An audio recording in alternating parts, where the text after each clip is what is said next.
guys, welcome to the YouTube Make Station. If you enjoyed this video, please make sure to like, subscribe, share, comment. Let me know what you would like to see next. My name is Gabrielle and I am here to take you through all of these projects. You can go through and watch all of the other ones as well. They're just some fun mini tutorials. Today we are going to be making this project here. This one is amazing.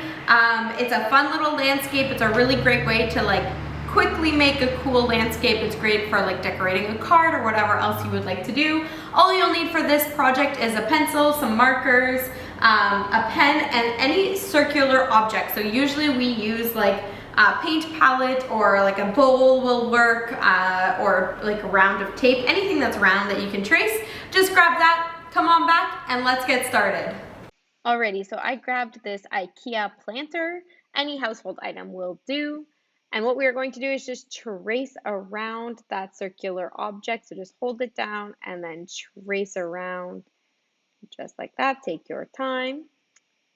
Then we're going to draw the mountains. So for the mountains, we want to go nice and slow. And we're just going to draw these tall triangular shapes, as you see here. And we want them to be a little bit rocky looking and rigid, so you don't have to make them perfect. Then we're going to layer them, so we want to start about halfway between our first mountain and draw our second mountain going off there, and then I did a little tiny mountain in between. Then to create the shadow effect, we want to just create a wobbly line starting from the top of the mountain going off to one side, okay? So we don't want to go straight down the middle, we want to go off to one side of our mountain, just like that. Amazing.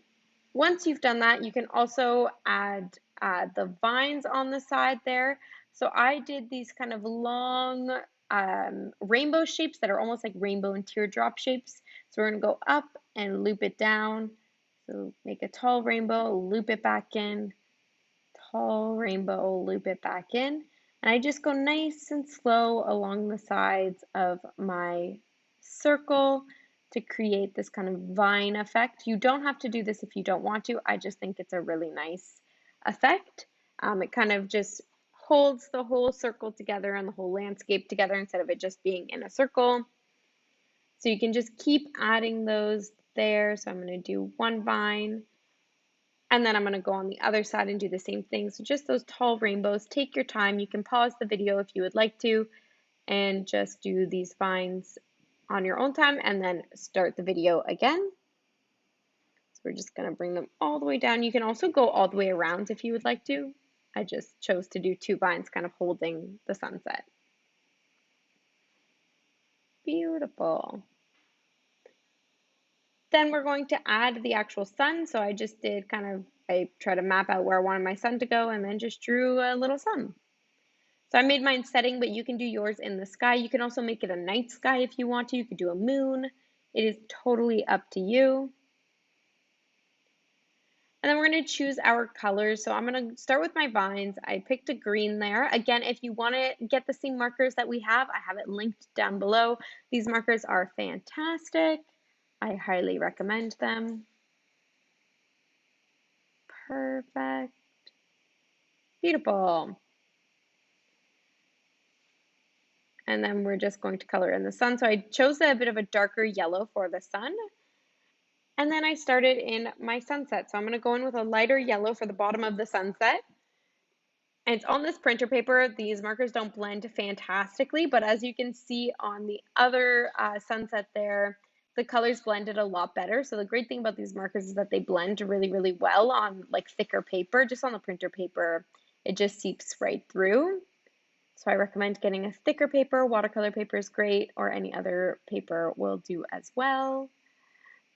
Perfect. So we're just going to fill in these, the sunset there with some light yellow, and I'm just going to bring that light yellow up just above the sunset. So I'm going to keep layering it until it's just above the sun, sorry, not the sunset. Then we can go in with our next color. So I'm going to go in with an orange, kind of mark off where I want that orange to end, and then bring that orange down. So we're just going to bring it down into the yellow. And then this is where on a thicker paper, it'll blend really nicely. You'll be able to blend it down. Then you can go back in with your yellow. So you'll see me do that there. And you can blend the colors together and they'll just kind of melt a little bit, which looks really nice. It's just on the printer paper, it kind of gets a bit too heavy for it. But on a thicker paper, it looks great. Perfect. And then we're going to, yeah, I'm going in there with the darker yellow as well to try to blend it a little bit better. Then we're going to go in with a pink. So I went in with a pink, but you can do your sunset however you want to. So if you wanted just to get like into a darker purple or red, you can also do that. But I filled the whole top there with pink and blended it down into the orange just a little bit. You can see me doing that there. And then at the very top, I just added a purple and then blended with the pink a little bit there as well. Beautiful. And then we're going to do our mountains. So for our mountains, I chose 3 different shades of blue. And I just went in and did one side of the mountains with one shade of blue and the other side of the mountain with the other shade of blue. And this again just creates a little bit of dimension. So we just want to use different shades. You could do shades of gray if you wanted to, or you could do shades of purple or pink. It can be rainbow mountains. However you would like. I just chose blue. I thought it looked really nice. Perfect. So I just went in there. I'm going to go in with a different shade on the other side of that mountain, more of like a teal color. And then I just kept adding the shades of blue. Amazing. And feel free to pause here as well and take your time in coloring in your mountains. Beautiful. We're just going to finish off those mountains there now.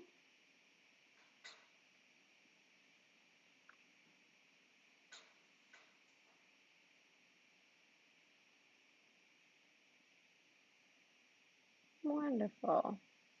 And then the very last touch that I added was the like kind of starburst effect that's happening there. So I just took my dark yellow and I drew these tiny little dash lines going all the way around. And I think it looks beautiful. This is a great project, again, to gift to somebody. It's a great small project to decorate a birthday card. Yeah, I love this project. And if you loved making it with me, please make sure to like, subscribe, follow us for more, and we'll see you next time.